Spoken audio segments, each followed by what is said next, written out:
मात्र यह 4 सीक्रेट जान लीजिए, हारमोनियम सीखना बच्चों का खेल हो जाएगा।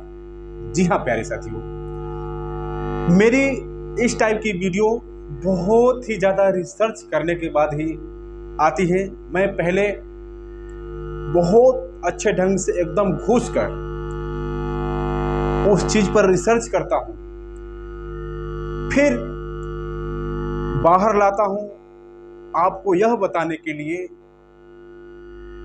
कि इसे आप कैसे आसान बना सकते हैं, हारमोनियम सीखना कैसे सरल बना सकते हैं, टेक्निकल जो जानकारियां होती हैं, ताकि आप इसे बहुत बड़ा बोझ ना समझते हुए सीखने की कोशिश करें, इसमें कुछ अच्छा बनने की कोशिश करें। तो आज की वीडियो में साथियों मैं 4 सीक्रेट बताने वाला हूं, जिन्हें जानकर आपको लगेगा कि हारमोनियम सीखना तो बहुत सरल है। जितना कुछ बताया जाता है, बहुत बड़ा पहाड़ बना दिया जाता है कि ये सीखना पड़ेगा, ये करना पड़ेगा, इतना समय लगेगा, इतना समय लगेगा। वो सारी बातें अवॉइड करिए आप, और जो चीजें मुख्य रूप से इसमें फॉलो करनी, जिन चीजों को आप जानकर इसमें सफल हो सकते हैं, उन चीजों को आप जानिए। इंडियन म्यूजिक गुरु चैनल पे वीडियो देख रहे हैं सभी संगीत प्रेमियों एवं कलाकारों को नमस्ते, प्रणाम, आदाब, सत श्री अकाल। कैसे हैं मेरे प्यारे प्यारे साथियों? उम्मीद करता हूं आप सब बहुत ही बढ़िया, बहुत ही अच्छे होंगे।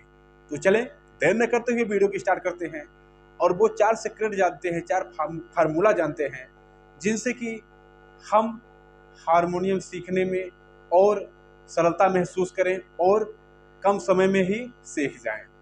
तो प्यारे साथियों, जो पहला सूत्र है, पहला राज है, पहला सीक्रेट है, उसका वीडियो मैं ऑलरेडी डाला हूं, बट जो मेरे साथी वो वीडियो ना देखे हैं, नहीं देखे हों, वो यहाँ समझ लें कि पहला जो सीक्रेट है, जो पहला राज है, वो यह है साथियों कि हमारा गाना उठता कहाँ से है।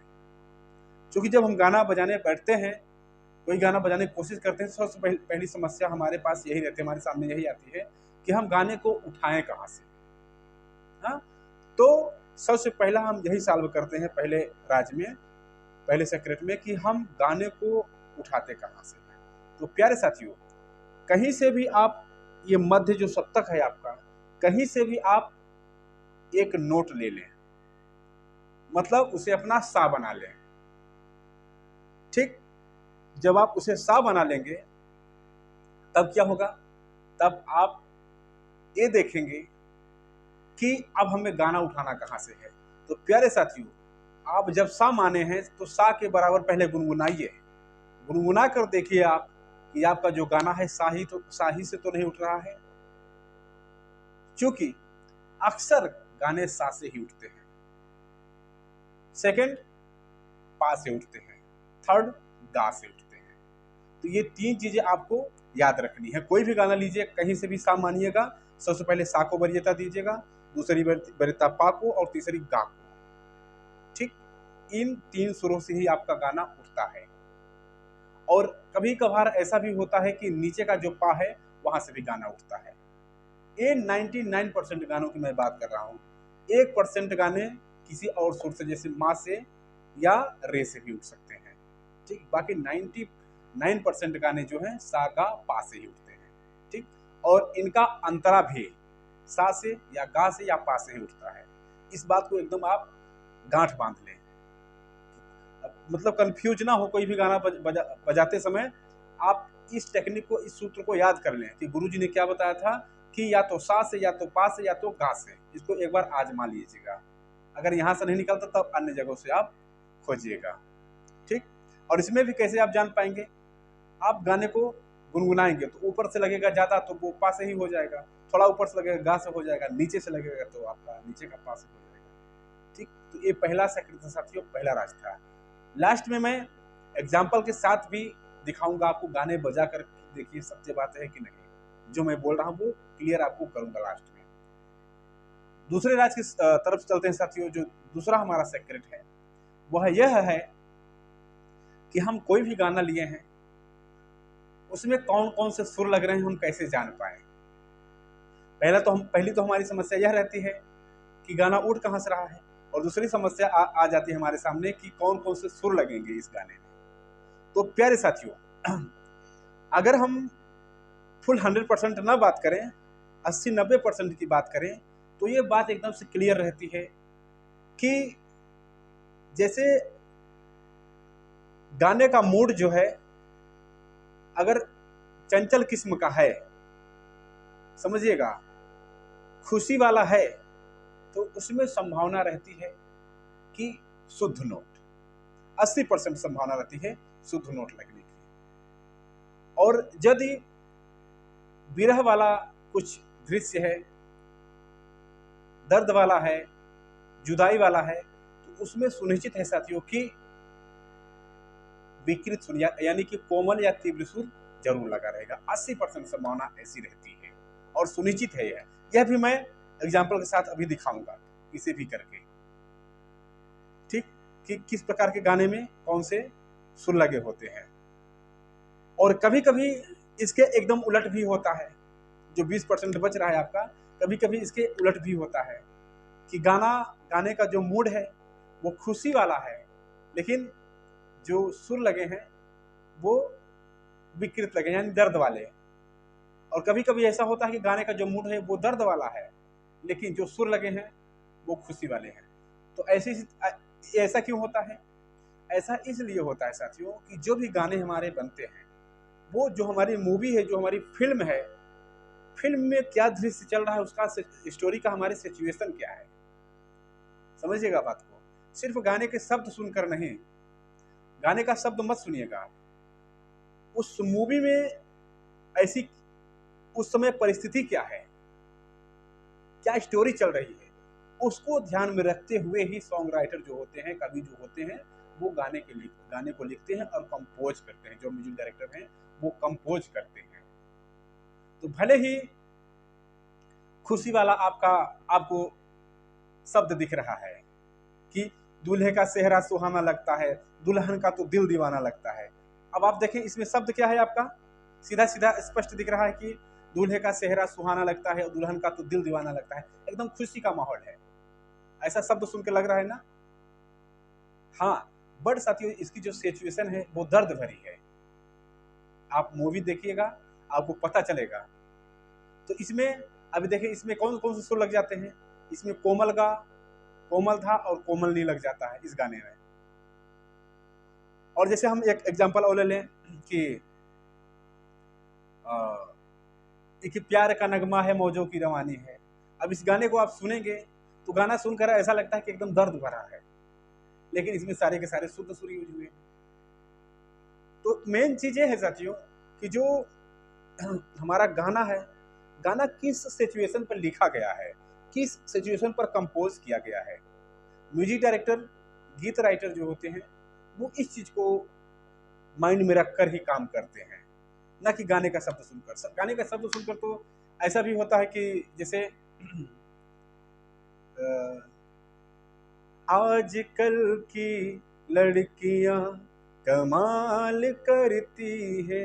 आप गाना सुने तो ऐसा लग रहा है कि लड़कियों की तारीफ हो रही है, लेकिन दूसरी लाइन आप पहुंचेंगे, दूसरी लाइन में किसी को दिल में रखती हैं, किसी पे मरती हैं। तो देखिए दूसरी लाइन में दर्द हो गया, एकदम दिख रहा है ना, बेवफा तेरा मासूम चेहरा भूल जाने के काबिल नहीं है।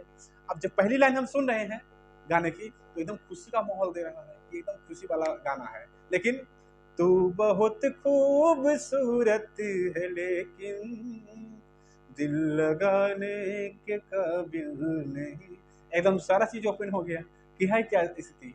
तो यहाँ देखें एकदम से जो परिस्थिति है, जो सिचुएशन पैदा हुआ है, एकदम दर्द भरा। तो वहां क्या होगा, वहां जो सुरों का लगाव है वो दर्द भरे लग जाएंगे एकदम से। जैसे सारे कोमल गा पा धा शिवरंजनी का असर, इस टाइप का असर दे देते हैं। तो इस चीज का साथियों आप हमेशा ध्यान रखें कि जो भी हम सुर ले रहे हैं, गाने को थोड़ा ध्यान दें, गाने की सिचुएशन को ध्यान दें। हाँ, कि इसकी परिस्थिति क्या रही होगी या क्या है, फिर आप डिसीजन लेंगे तो एकदम करेक्ट वो सुर आपका हो जाएगा। और अक्सर ऐसा ही होता है साथियों कि जो हमारे शुद्ध सुर हैं उन पर गाने आपको बहुत ही कम मिलेंगे।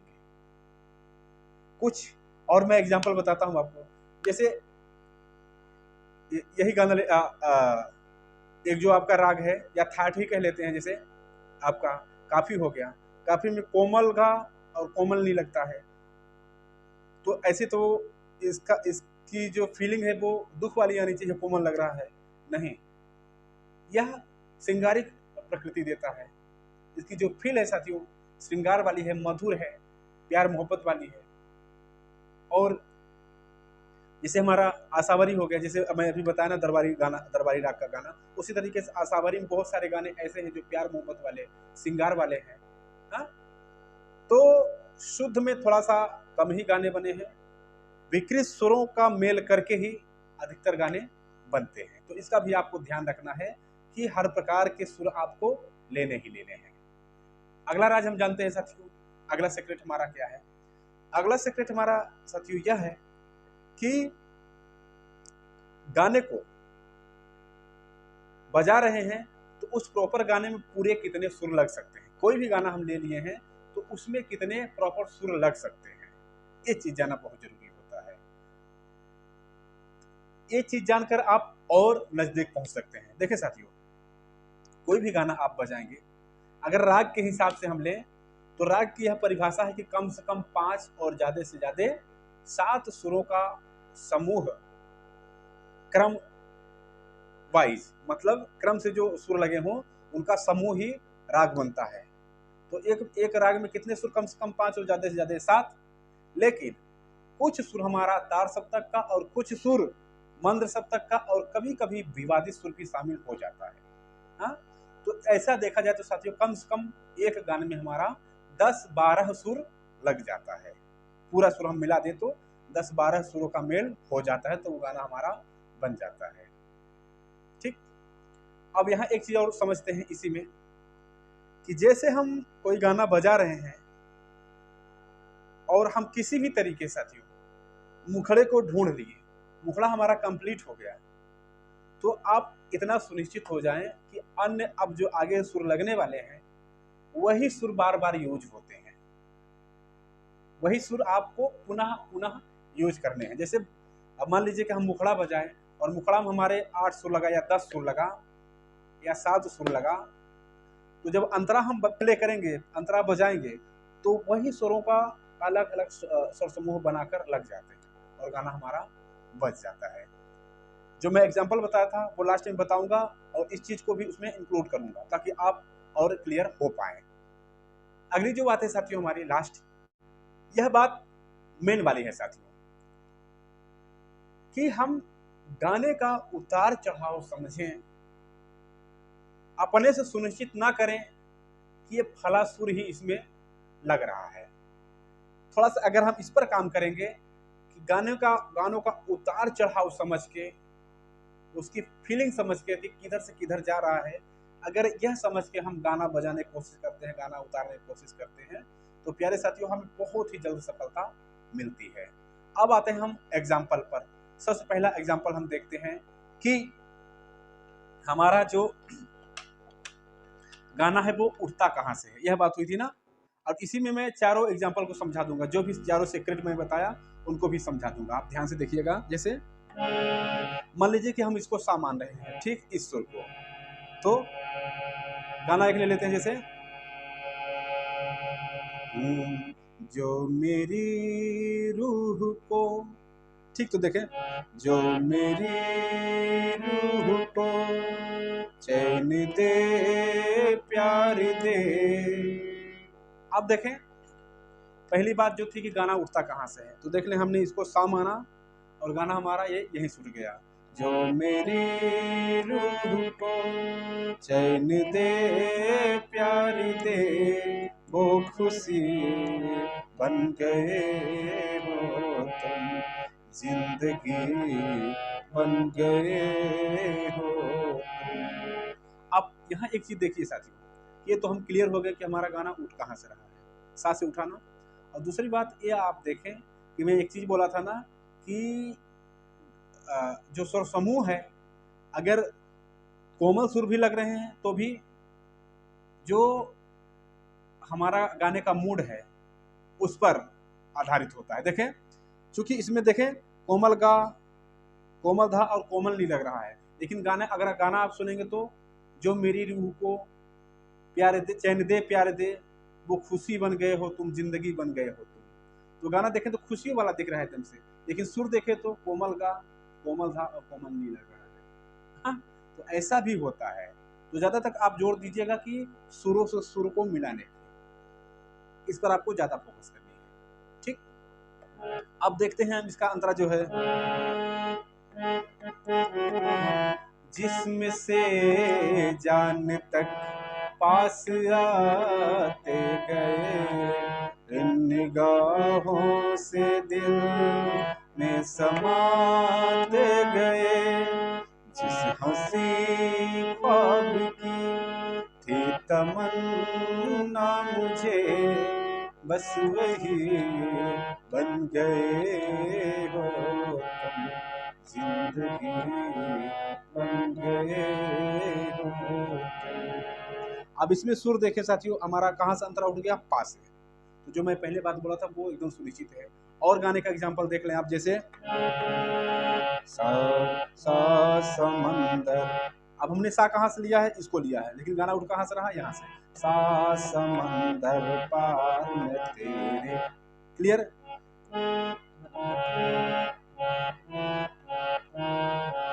और अंतरा इसका, ना रास्ता मालूम न तेरा, नाम पता मालूम। गाना कहाँ से उठा, कोमल गा से, अंतरा कहाँ से उठा, सा से। क्लियर। तो एकदम सुनिश्चित रहे कि गाने सिर्फ तीन ही जगह से उठते हैं, तीन ही जगह से हमें खोज रहे हैं।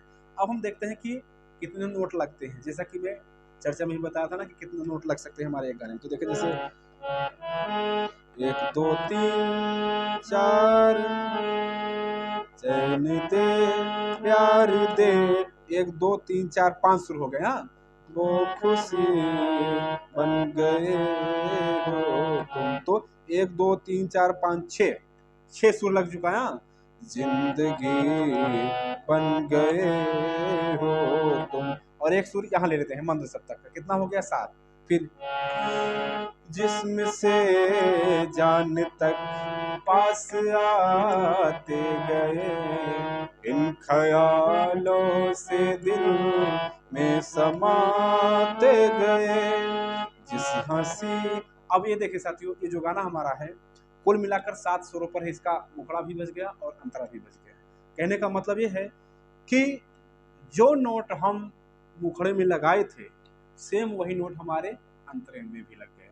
तो ये एकदम 100% सुनिश्चित है साथियों कि जो नोट आप मुखड़े में लगाते हैं वही नोट उलट फेर करके पुनः अंतरे में भी यूज कर लिए जाते हैं, लगा दिए जाते हैं, जिससे कि गाना पूरा बच जाता है। तो आप एक मुखड़ा अगर खोज लें, मुखड़ा आप किसी तरीके से खोज लिए अगर चढ़ाव उतार समझकर, उसके बाद क्या होगा, अगला आपको अंतरा मिल जाएगा, क्योंकि उन्हीं स्वरों पर ऊपर नीचे करके बना रहता है। तो ऊपर नीचे करके चढ़ाव उतार समझकर आप अंतरे में भी वही सुर यूज करके अंतरा बजा सकते हैं। पहला अंतरा, मुखड़े के बाद पहला अंतरा। फिर क्या होगा साथियों, जो आपके पहले मुखड़े में नोटेशन लग गए हैं, सुर लग गए हैं, अगले के जितने भी अंतरे रहेंगे, ये 99% यह भी बात है, 1% थोड़ा सा यहाँ भी विवाद है।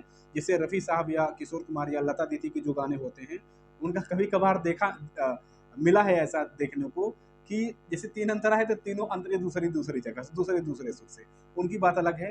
ये 1% मात्र, बाकी 99% गाने साथियों, अगर एक अंतरा में जो सुर आप लगा दिए हैं वही सुर आप जितने भी अंतरे रहेंगे आगे की उस पर लग जाएंगे। ठीक, तो इन सब बातों को साथियों आप एकदम क्लियर कर लें, दिमाग में बैठा लें कि गाना उठेगा कहाँ से, कौन से सुर से गाने का पहला शब्द उठता है, कहाँ से अंतरा उठता है, गाने में किस टाइप के गाने में कौन से सुर लगते हैं, ये भी आपको क्लियर रहना चाहिए। और गाने बजाते समय ये देखना है कि कुल कितने सुर लगते हैं और गाने का उतार चढ़ाव, इतने चीज़ें आप समझकर बहुत अच्छा कर सकते हैं, बहुत अच्छा कर सकते हैं साथियों। एकदम से हारमोनियम बजाना आपके लिए बहुत ही आसान लगने लगेगा। ठीक, तो इस वीडियो में इतना ही। उम्मीद करते हैं साथियों वीडियो बहुत ही पसंद आया होगा। मिलते हैं किसी और प्यारे से वीडियो के साथ, तब तक के लिए आप सभी साथियों, सभी दोस्तों से नमस्ते, प्रणाम।